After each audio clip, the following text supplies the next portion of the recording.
পবিত্রতা অর্জন করা হয়ে গেল।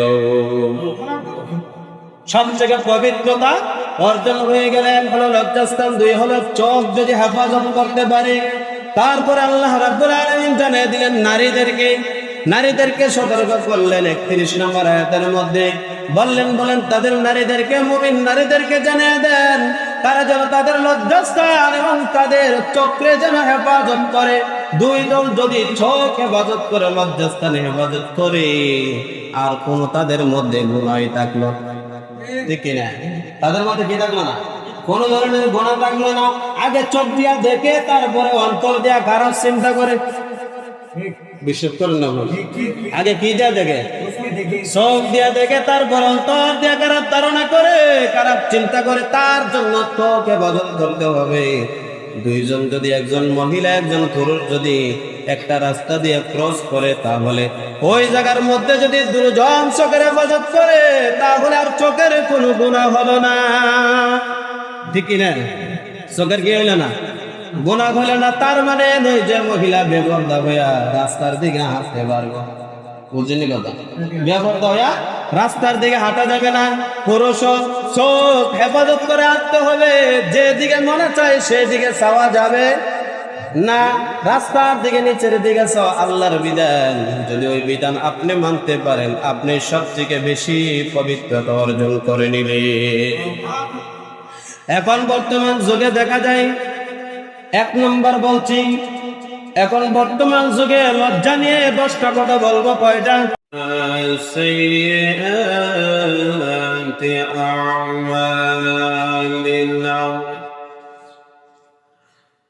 من يهده الله فلا مضل له ومن يضلله فلا هادي له وأشهد أن لا إله إلا الله وحده لا شريك له لا ضد له ولا ند له ولا مثل له ولا مثيل له وأشهد أن محمدا عبد الله ورسوله الذي أرسله بالحق بشيرا ونذيرا وداعيا إلى الله بإذنه وسراجا منيرا. أما بعد، فقد قال الله تعالى في كلامه المجيد وفي فرقانه الحميد. أعوذ بالله من الشيطان الرجيم. بسم الله الرحمن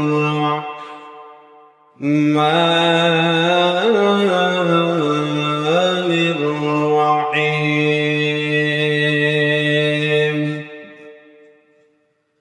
قل للمؤمنين يغضوا من أبصارهم ويحفظوا فروجهم ذلك أزكى لهم إن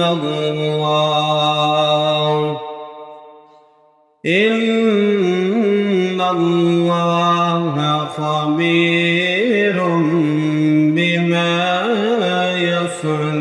يصنعون. وقال رسول الله صلى الله عليه وسلم: الحياء شعبة من الإيمان، أو كما قال عليه الصلاة والسلام. صدق الله العظيم وصدق رسوله النبي الكريم، ونحن على ذلك لمن الشاهدين والشاكرين والذاكرين، والحمد لله رب العالمين.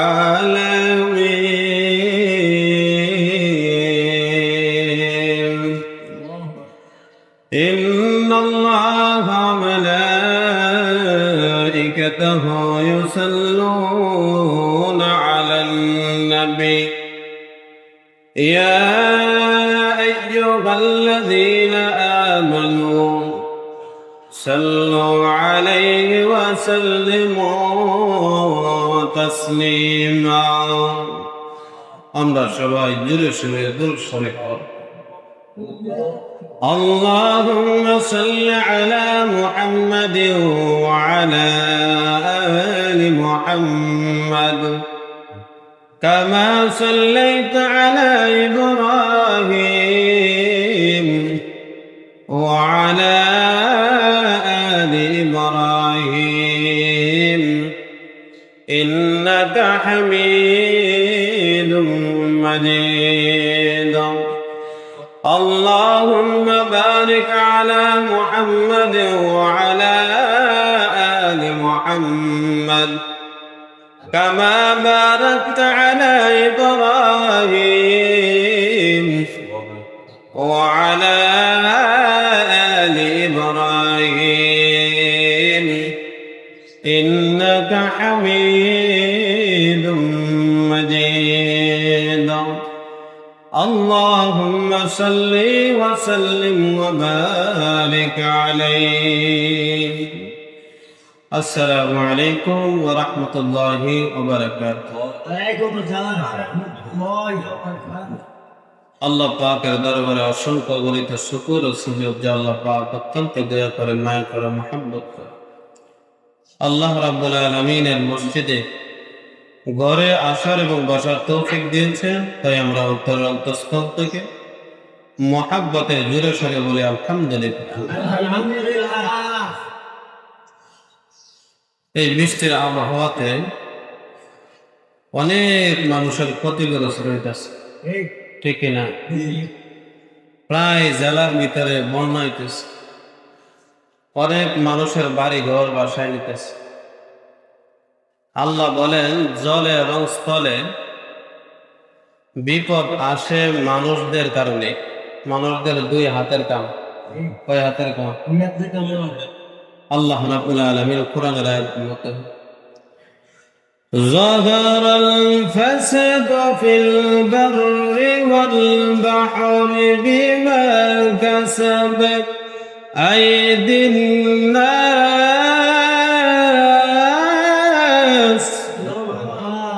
আল্লাহ রাব্বুল আলামিন কোরআনুল কারীমের মধ্যে বলেন জলে এবং স্থলে মানুষদের যত কিছু বিপদ আসুক না কেন, মানুষদের এই দুই হাতের কামাই করে হইল। কয় হাতের কামাই? দুই হাতের কামাই। বলে দুই হাতের কামাই কিভাবে হয়? বলে দুই হাত দিয়ে গুনাহ করে মানুষ, যা কিছুই করুক না কেন দুই হাতের কামাই হিসেবে আমি বান্দাদেরকে দিয়ে থাকি।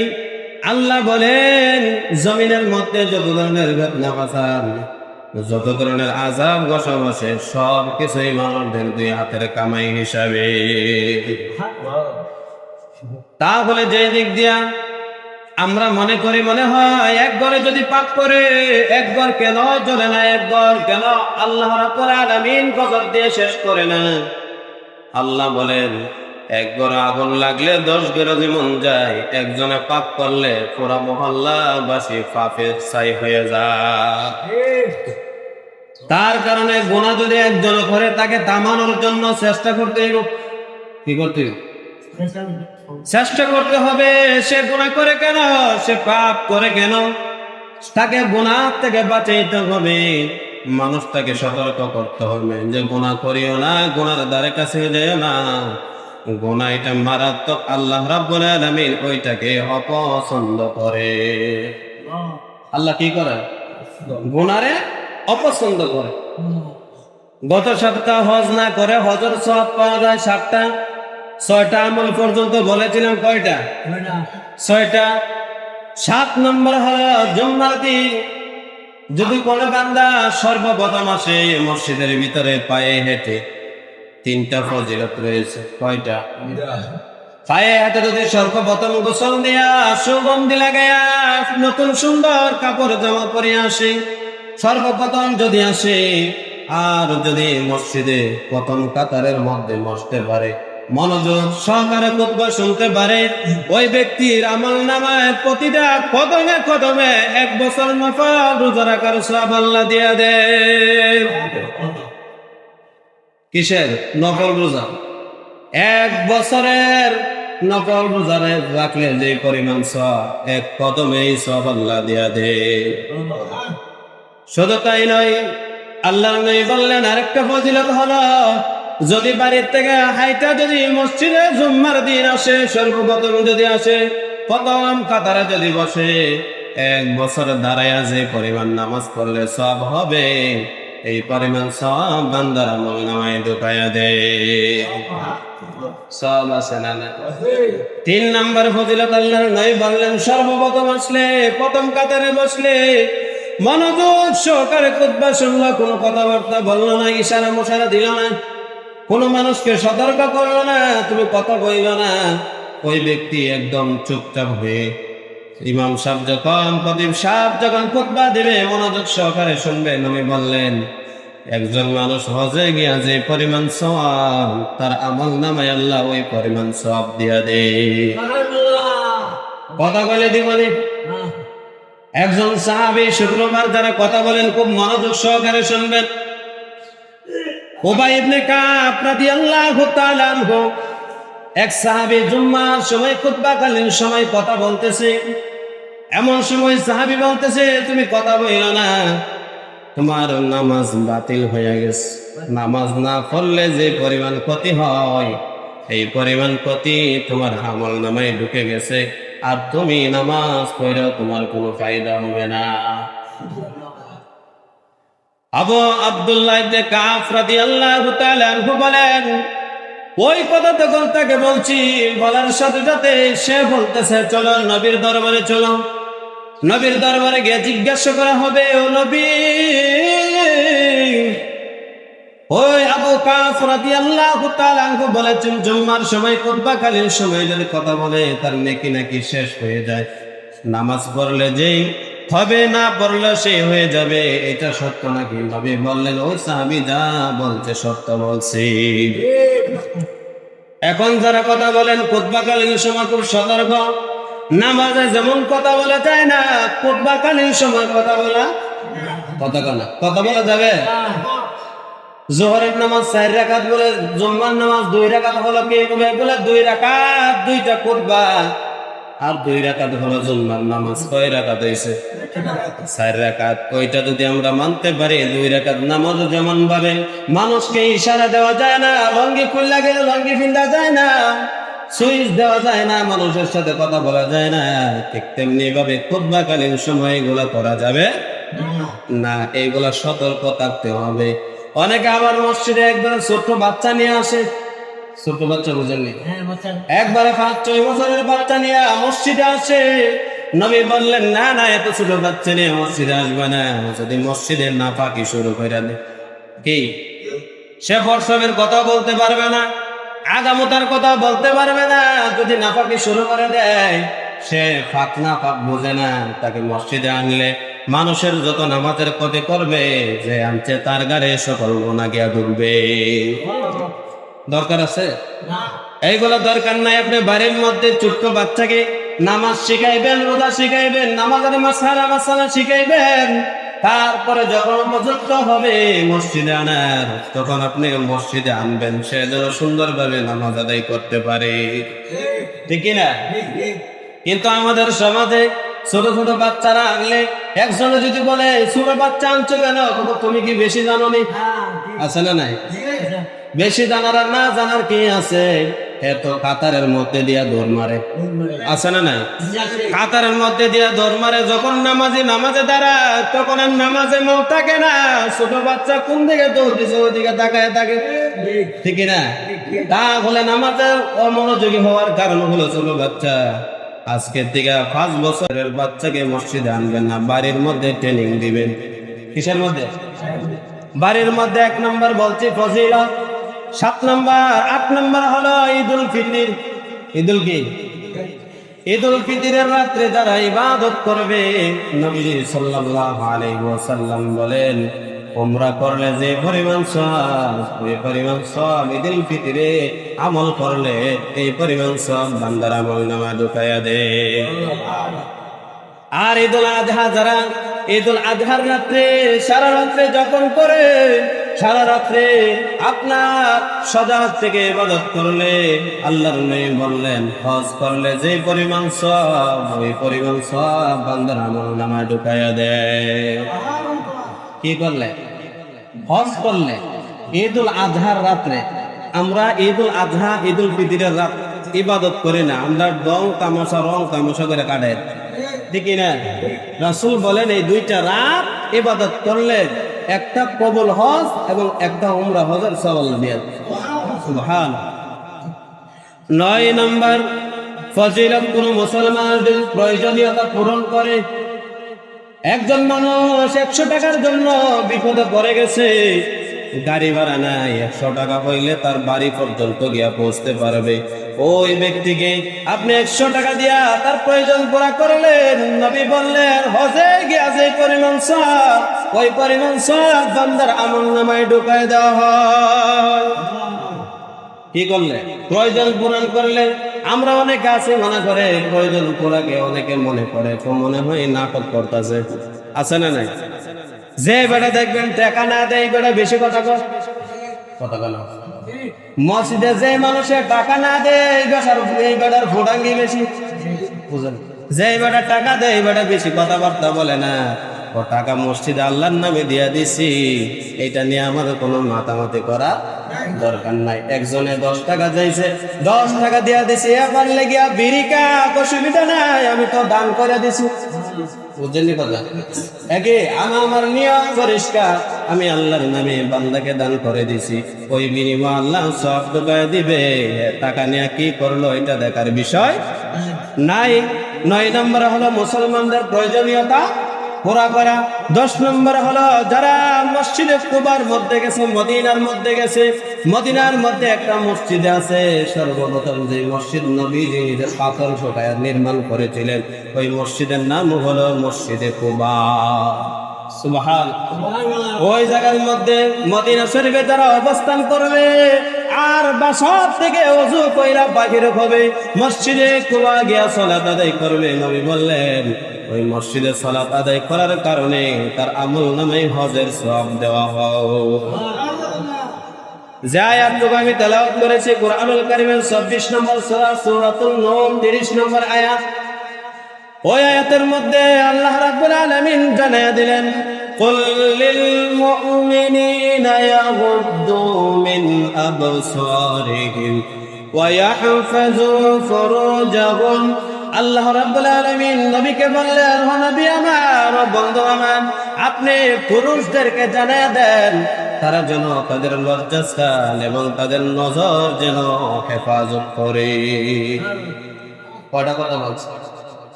2টা কথা বলছে। 1 নম্বর তাদের লজ্জাস্থান যেন হেফাজত করে, 2 নম্বর হলো তাদের চোখ যেন নত রাখে, তারা যেন রাস্তার দিকে হাঁটার সময় দিকে কাজ করতেছে না করতেছে এই পার থেকে যেন এই পার না তাকায়, বুঝলেন?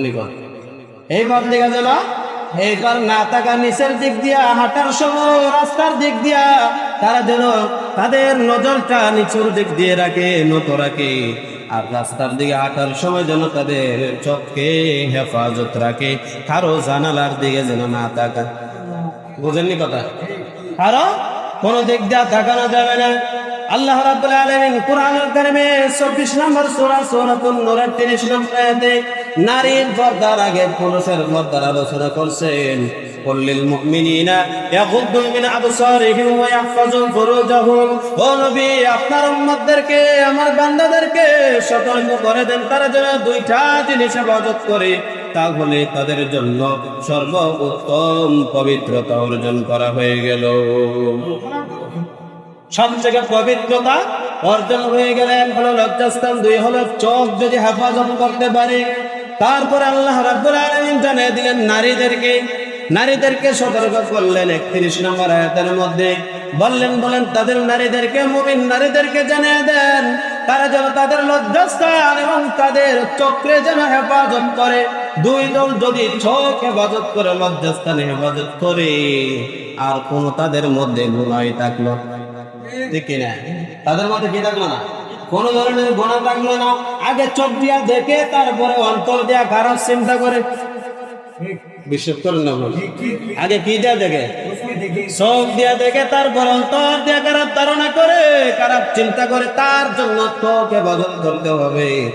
দুইজন যদি, একজন মহিলা একজন পুরুষ যদি একটা রাস্তা দিয়ে ক্রস করে, তাহলে ওই জায়গার মধ্যে যদি দুজন চোখের হেফাজত করে, তাহলে আর চোখের কোনো গুনাহ হলো না, ঠিক না? চোখের কি হইল না? গুনাহ হলো না। তার মানে নয় যে মহিলা বেপরদা হইয়া রাস্তার দিকে হাঁটতে পারবো। বুঝলি কথা? বেপরদা হইয়া রাস্তার দিকে হাঁটা যাবে না। পুরুষ চোখ হেফাজত করে হাঁটতে হবে, যেদিকে মনে চায় সেদিকে চাওয়া যাবে না। রাস্তার দিকে, নিচের দিকে চাওয়া আল্লাহর বিধান। যদি ওই বিধান আপনি মানতে পারেন, আপনি সবথেকে বেশি পবিত্রতা অর্জন করে নিলে। এখন বর্তমান যুগে দেখা যায়, 1 নম্বর বলছি, এখন বর্তমান যুগে লজ্জা নিয়ে 10টা কথা বলবো। কয়টা কথা কয় না? কয়টা? 10টা। 1 নম্বর বলছি, লজ্জাস্থান হেফাজত করতে হবে, চোখ হেফাজত করতে হবে। 2 নম্বর হলো পোশাকের উদ্দেশ্য। কিসের? পোশাকের উদ্দেশ্য।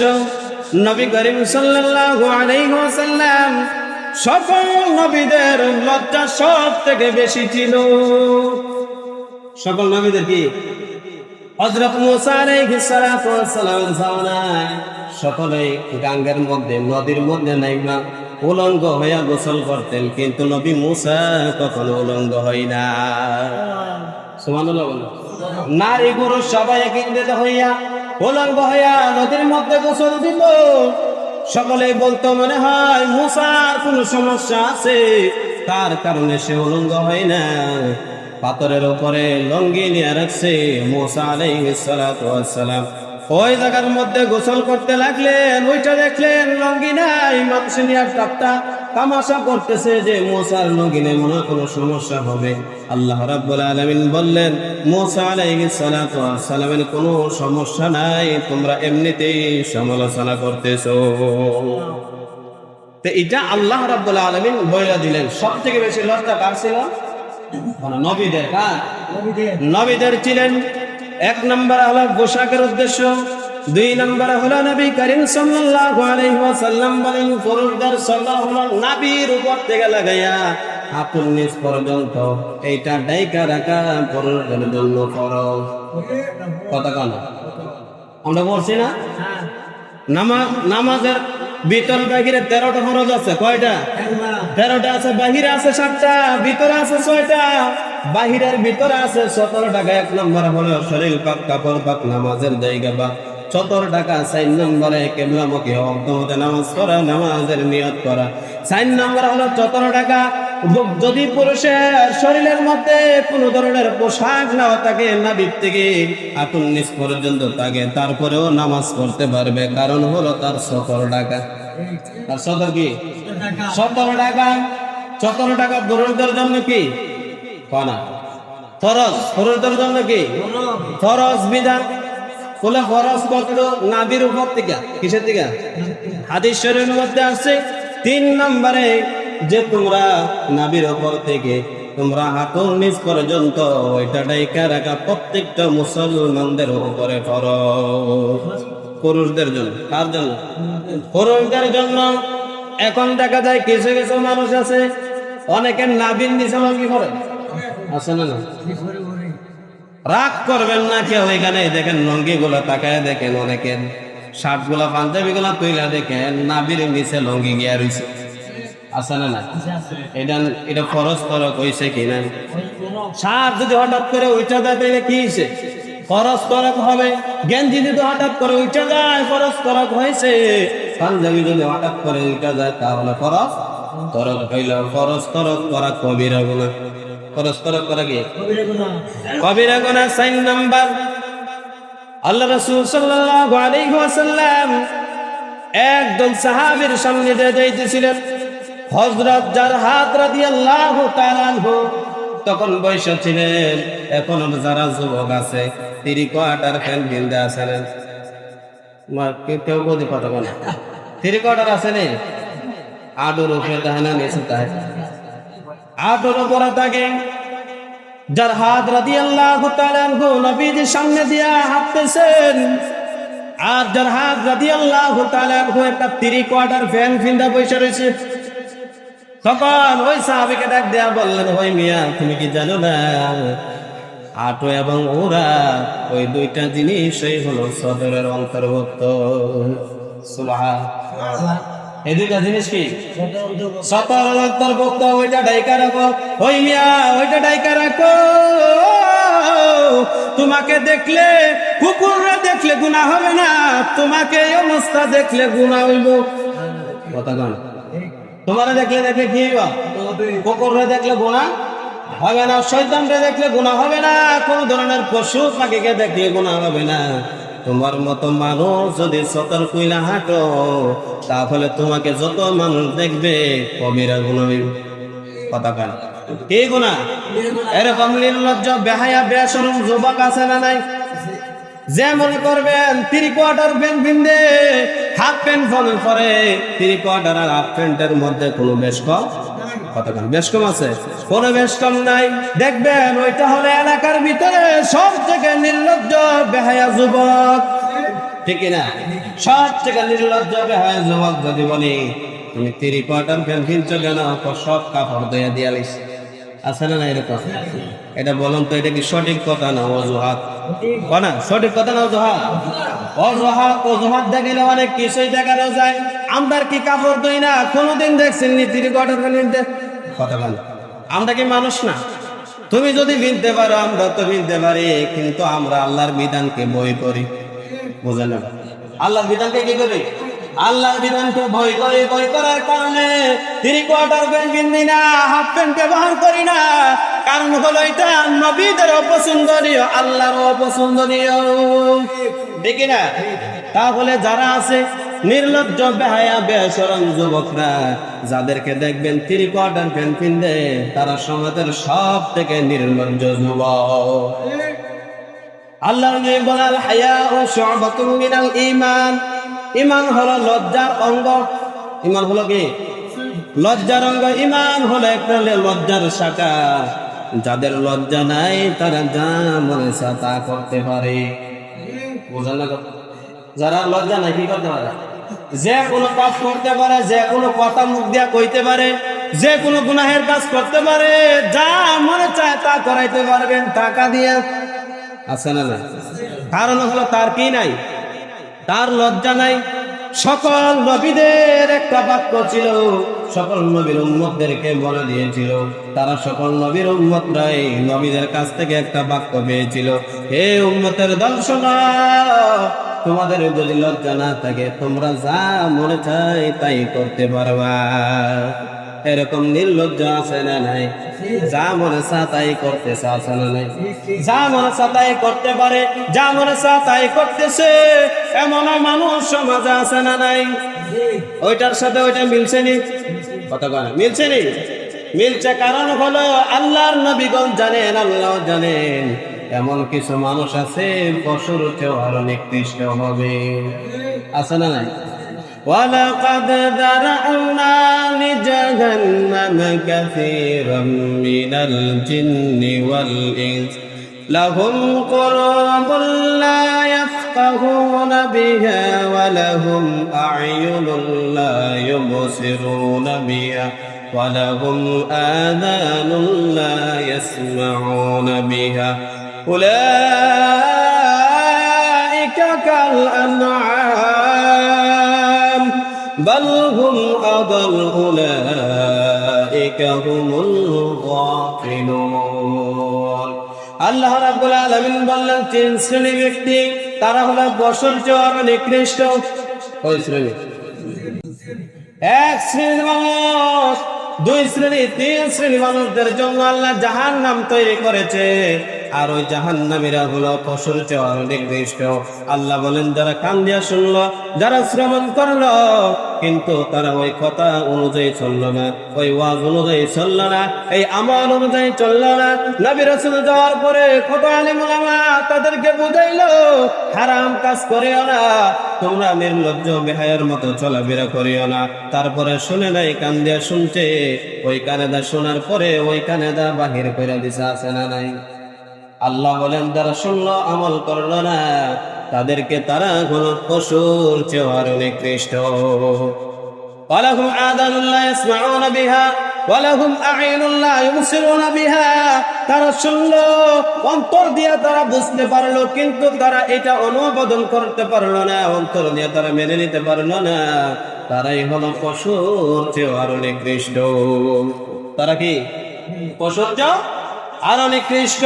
তারপরে আল্লাহ বলেন ওয়ালাহুম আ'ইনুন লা ইউবসিরুনা বিহা ওয়ালাহুম আযানুন লা ইউবসিরুনা বিহা ওয়ালাহুম আ'ইনুন লা ইউবসিরুনা বিহা।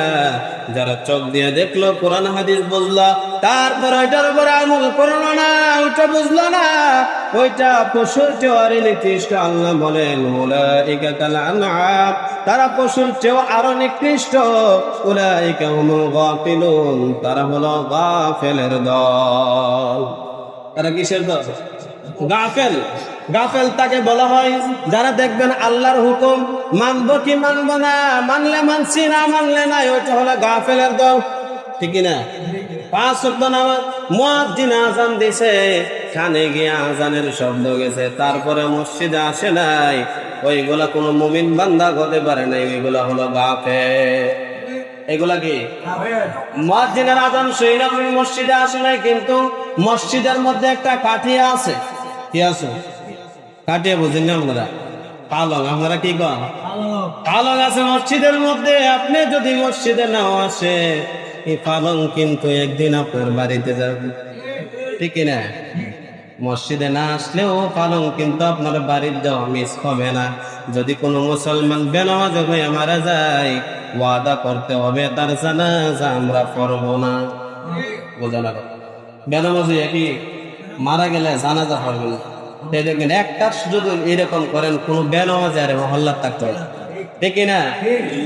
কোন বেনামাজের ঘরে হুজুরের কানা ফালাইয়েন না। কোন বেনামাজের ঘরে আপনারা কোনো সম্পর্ক রাখবেন না। কোন বেনামাজের সাথে কোন ধরনের লেনদেন করবেন না, কথাবার্তা বন্ধ করে দেন। দেখবেন বেনামাজিও নামাজি হয়ে যাইবে। কথা বলা বেনামাজি গইবা নামাজি হয়ে যাবে। ফজরের সময় কিভাবে আযান শোনার পর আসসালাতু খায়রুম মিনান নাওম বলার পরেও বলতেছে মুয়াজ্জিন, বলতেছে আসসালাতু খায়রুম মিনান নাওম, তোমাদের ঘুম থেকে নামাজ উত্তম। এই শব্দটা শোনার পরেও কিভাবে বিছানার মধ্যে ঘুমাইয়া থাকো, ওই মুসল্লির সাথে আমরা গিয়ে একত্রিত হইয়া তাকে দাওয়াত দিব। যদি না আসে তাদের সাথে কোনো সম্পর্ক না। এরকম হওয়ার দরকার নেই। আচ্ছা, কজন ছিল মুসল্লি মসজিদে? কন্যা ফজর নামাজ কাটা কেটে পড়ছে কেমন আছিল? 50 জন, 70 জন। এই জুম্মার নামাজে যারা আছে এরাও যদি মসজিদে ফজরের নামাজে আসতো, ফজরের নামাজের ফজিলত জুম্মার নামাজের চেয়ে গুরুত্ব। বুঝলেন না কথা? ফজরে কজন আছেন? ওগল দিকে মরে গেছেন গা? কথা কেন সব মরে গেছিল গা? সব তো সজাগ হয়ে আছিল। কত ঘুমের মরা আছিল। কিসের মরা? ঘুমের মরা। কিন্তু সবাই জীবিত আছিল, সবাই মুসলমান, কিন্তু নামে মুসলমান, কিন্তু নামাজি মুসলমান না। কি মুসলমান না? নামাজি মুসলমান না। আর যদিও আমি বলি প্রায় সময়, যদিও শুক্রবারে মসজিদে আসেন সমাজ দেহানির লেগে, কিসের লেগে? সমাজ দেহানির লেগে, যে আমরা তোমার সাথে আছি, তোমরা চালায়া যাও মসজিদ, মসজিদ চালায়া যাও, কোনো অসুবিধা নেই, হুজুরে নামাজ পড়াইবো, আমরা দোকানে বয়ে গপ করো, আছে না নাই? বক গুজারি করেনিও নামাজের সময়। মুসলমান আমি যখন আসি বাসার থেকে দিই, অনেকে বিড়ি টানতেছে, অনেকে পান খাইতেছে, অনেকে সিগারেটের অর্ডার দিতেছে। এই অর্ডার দিতেন আজান শোনার সাথে সাথে তুই মসজিদ হওয়ার কথা ছিল, ঠিক না? তাহলে আপনি কিভাবে মুসলমান দাবি করেন? আর এখানে একটা শয়তানের একটা ভোট বইছে। কিসের ভোট? শয়তানের ভোট। আমি কতদিন বলছি, আজান দিলে যত বেড়া কোটি টাকা ওলার ভূত হোক, তারা বলবেন নামাজের মধ্যে যায়, এখন বন্ধ। বুঝছেননি কথা? এখন কি বন্ধ? এইটার যদি আপনার এই খেলা হারাম, এই খেলা কি? আমি বলছি নামাজের সময় বন্ধ রাখবেন, এই খেলা হারাম। যদি এই খেলার এই টাকা নেওয়া সাল কিনা গান এবাদত সেজদার মধ্যে হইরা থাকলে কোনো কাজ হইতো না। বুঝছেননি কথা?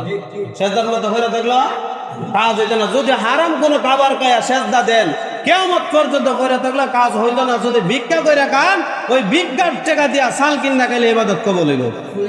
বুঝছেননি কথা? তাহলে এটা কি করতে হইব? বন্ধ করতে হইব। যার আর বিবেক নাই, বুদ্ধি নাই, জ্ঞান নাই, তারাই এই সময় খেলাধুলা করে। তারা কি করে? ওই যে কত আগে বলছিলাম, 65 আর কি নিকৃষ্ট, তারাই একমাত্র আজান হইলে রাস্তাঘাটে খেলাধুলা এবং দোকানপাটে বসে থাকে, ঠিক না? এইগুলো আমরা সতর্ক হইতে। আমাদের মহল্লার কমিটি শক্ত হইলে, এই মহল্লা আমি সোনার মহল্লা বানাই নিলাম। কমিটি ঠিক নাই, এই মহল্লা কি নাই, কমিটি ঠিক নাই। কমিটি ঠিকঠাক মতো নামাজ পড়ে না, কমিটি কি করে না, ঠিকঠাক মতো নামাজ পড়ে না। আল্লাহর কসম করে বলে, আমি যেভাবে উদ্যোগ নিয়েছিলাম এবং নিব এখনো, যদি মহল্লার কমিটি যদি শুধু আমার সাথে থাকে, এই মহল্লা সোনার মহল্লা আমি বানাই ফেলবো। কিসের মহল্লা? একটাও বেনামাজি থাকতো না, একটাও বেনামাজি থাকতো না, একবারে 100% করে দিলাম। কিন্তু যারারে দিয়া বোধ সারাবেন, এরারে বোধে বেড়ে রাখছে, এরারে কি এদের রাখছেন? বোধে বেড়ে রাখছেন। তাহলে বোধ সারাবেন কারে? কারে দিয়া সারাবেন বোধ? আজানো কমিটির মানুষ দোকানে বয়ে থাকে, কমিটির মানুষ, তারে মসজিদের কমিটি দিছে কাটা। কোরআন হাদিসে বলতেছে 4 শ্রেণীর মানুষকে কমিটি দিবেন, আর সবগুলারে ডিলিট করে দেন। দরকার রিক্সা চালাক, ব্যান চালাক, ভিক্ষা করে তারে কমিটি দেন, দিলে হ্যাঁ যেমনে ভরে মসজিদ চালাইব, কিন্তু নামাজি বানাইব মসজিদের মুসল্লিদের। কে বানাইব? মহল্লাদেরকে। 1 নম্বর, ইন্নাল্লাহ ইয়া'মুরু বিল আদলি, হাদিস শরীফের মধ্যে আছে, কোরআনের মধ্যে আছে যে 4 শ্রেণী, 1 শ্রেণীর মানুষ যারা নামাজ পড়ে 5 ওয়াক্ত, কমিটি দিবেন। কি? সূরা তাওবার 18 নম্বর আয়াত খুলে দেখবেন। 1 নম্বর কি বলছি? 5 ওয়াক্ত নামাজি। 2 নম্বর, যাকাত দেয় যারা। কি দেয়? ইন্নামা ইয়া'মুরু মাসাজিদাল্লাহি মান আমানা বিল্লাহি ওয়াল ইয়াউমিল আখির ওয়া আকামুস সালাতা ওয়া আতুজ যাকাতা ওয়া লাম ইয়াখশা ইল্লাল্লাহ। 1 নম্বর আল্লাহর উপরে কি রাখতে হবে? ঈমান। 2 নম্বর সালাত, 3 নম্বর হলো যাকাত, 4 নম্বর পৃথিবীর কোন মানুষকে ভয় করা, কোন মানুষকে যে মুখে আমি যদি নামাজের দাওয়াত দিই, এমুকে আমার ধমক দিয়া লাগবো, এমুকে মাইরা লাগবো, ফিকটা লাগব, এই চিন্তা করলে তারা কমিটি দেওয়ার দরকার নাই। কারণ হলো এমন মানুষকে দিবেন যার কথা মহল্লার প্রত্যেকটা মানুষ শুনতে বাধ্য। বুঝছেন? শুনতে কি বাধ্য, ওই মানুষকে কমিটি দেওয়ার দরকার। আর বেনামাজিরা মসজিদের কমিটি দিবেন না, এগুলা মসজিদের দরদও বুঝতো না, মসজিদের আশেপাশে আইতো না, মসজিদের কি প্রয়োজন এটাও বুঝতো না। কমিটি দিবেন 5 ওয়াক্ত নামাজ পড়ব, এখানে ফরক আর যেখানে ফরক, 5 ওয়াক্ত নামাজ পড়ে মসজিদের কি লাগে, ইমামের কি লাগে, মুয়াজ্জিনের কি লাগে, আর মসজিদ পরিষ্কার ভাই পরিষ্কার আছে কিনা এটাও দেখার দরকার।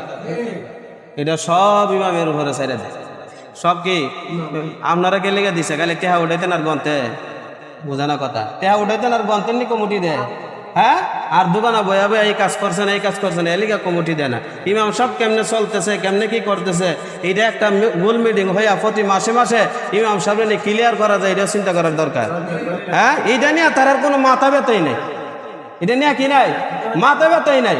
আল্লাহ যেন আমাদের সবাইকে এই কথাগুলোর উপর আমল করার তৌফিক দান করেন। সকলে বলে আমিন।